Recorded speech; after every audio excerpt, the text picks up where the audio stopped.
Chapitre 4. La nuit des épinards vivants. Voilà 15 jours que le termineur s'occupe de finir mes restes. La plupart du temps, tout va bien, mais il profite un peu trop de ce régime. Il fait maintenant la taille d'un cochon d'Inde, et ça devient difficile pour lui de sortir du tuyau de derrière les toilettes. Je l'aide comme je peux, mais ça prend du temps, et quand j'arrive à table, tout le monde a commencé sans moi.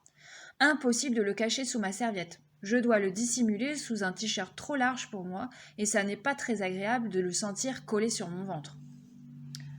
Ce soir, je vois qu'un drame se prépare. 4 assiettes d'épinards à la crème sont posées sur la table. Et le problème, cette fois, il est pour ma sœur. Les épinards, c'est un des rares trucs que Prudence refuse absolument de manger. L'ambiance est tendue. Tu goûtes 2 cuillerées, exige maman. Prends exemple sur ton frère. Je ricane discrètement. Prudence va être obligée de manger ces légumes qu'elle déteste. Alors que pour moi, rien.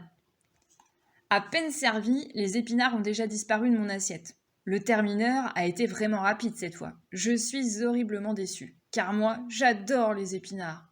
C'est mon droit, non ? Prudence, qui mastique une demi-fourchetée d'épinards, tente d'apitoyer mon père. « Papa, pitié !»« Non, Prudence, tu manges tes épinards. » Comme j'aimerais bien manger quelques-uns de ces délicieux légumes, et pour débloquer la situation, je propose « Moi, je veux bien les finir, les épinards de Prudence. » Les regards se tournent vers moi soupçonneux. Maman, d'un air sévère, me répond « Eugène, mêle-toi de tes oignons !» Bon, c'est raté pour les épinards.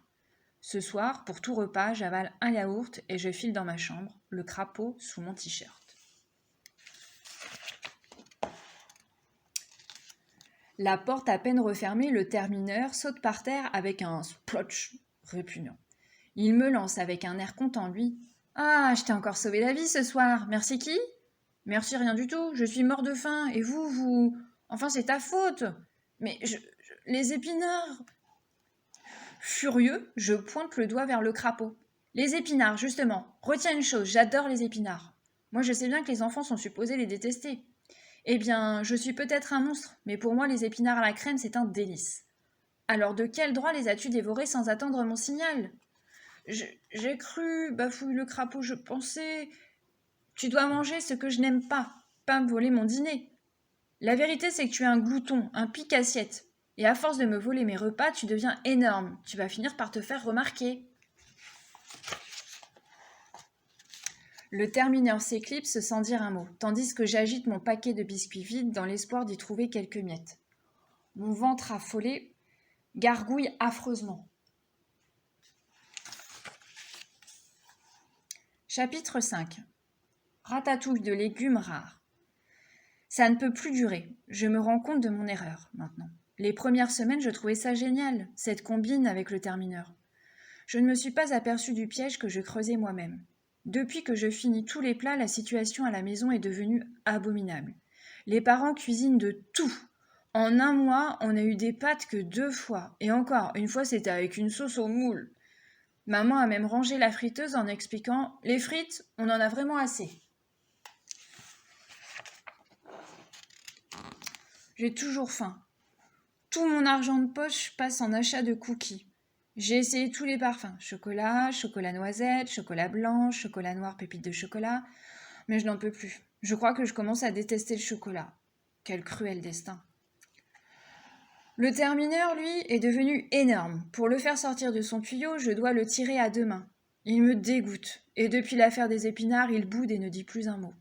Malgré tout, il ne manque jamais à l'appel. Du moins jusqu'à aujourd'hui. Parce que ce soir, il n'est pas au rendez-vous. J'ai beau répéter 3 fois « Voilà l'heure, termineur » et ajouter « L'heure, c'est l'heure, mon gros, t'es coincé dans le tuyau ?» Il ne sort aucun crapaud de derrière les toilettes. Je vais vérifier sous mon lit pour voir s'il m'attend dans ma chambre, mais il n'est pas là non plus. Tant pis, je ne peux plus attendre. Ce soir, pourtant, le termineur aurait été particulièrement utile. L'odeur écœurante de la ratatouille de légumes rares hurle à mes narines « Alerte toxique, danger imminent !» Je vais me laver les mains dans la cuisine et tandis que je m'essuie, j'entends au-dessus de moi un bruit métallique suivi d'un pouf sonore. Je me retourne et je vois le tuyau de la hotte qui se balance à moitié décroché au-dessus de la marmite de ratatouille.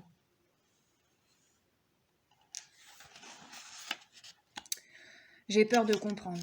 Le crapaud obèse a testé un nouveau passage et il vient de tomber dans la ratatouille. Je saisis une louche pour essayer de le repêcher, mais ma mère fait irruption dans la cuisine. Eugène, très bonne idée. Apporte donc cette louche pour servir la ratatouille. Chapitre 6. La chose qui nageait dans la marmite. Ma mère pose la marmite de légumes sur la table. Elle ne s'est encore aperçue de rien. Mais moi, je vois des bulles qui remontent à la surface. Horreur! Je sais déjà qui est en train de barboter dans la ratatouille. Ce que je ne sais pas, mais pas du tout, c'est comment faire sortir le crapaud de là sans que tout le monde le voie. Il me faut absolument trouver un moyen pour apporter cette marmite à la cuisine. Je prends le poivrier, je dévisse discrètement son couvercle et j'annonce. Papa, je trouve que ta ratatouille n'est pas assez assaisonnée. Sans attendre sa réponse, je secoue le poivrier au-dessus de la marmite, comme je l'avais prévu. Tout se déverse d'un seul coup dans l'épouvantable mélange. Je prends alors un air navré et je dis d'une voix vibrante d'émotion « Oh, malheur! Maudit poivrier! Je vais aller à la cuisine et enlever ça délicatement avec une spatule. » Mais je n'ai pas le temps de terminer mon discours. D'énormes bulles éclatent à la surface de la ratatouille qui se met à trembler.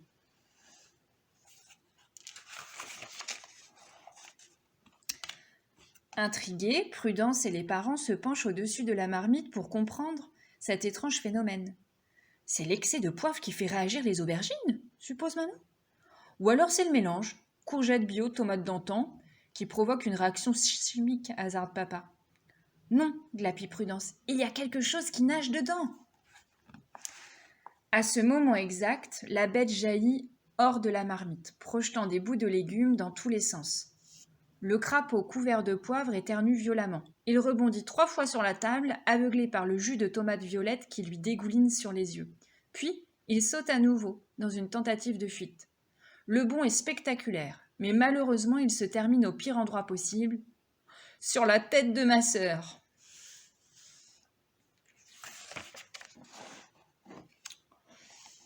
Qu'est-ce que c'est hurle Prudence, terrifiée. Enlevez cette chose.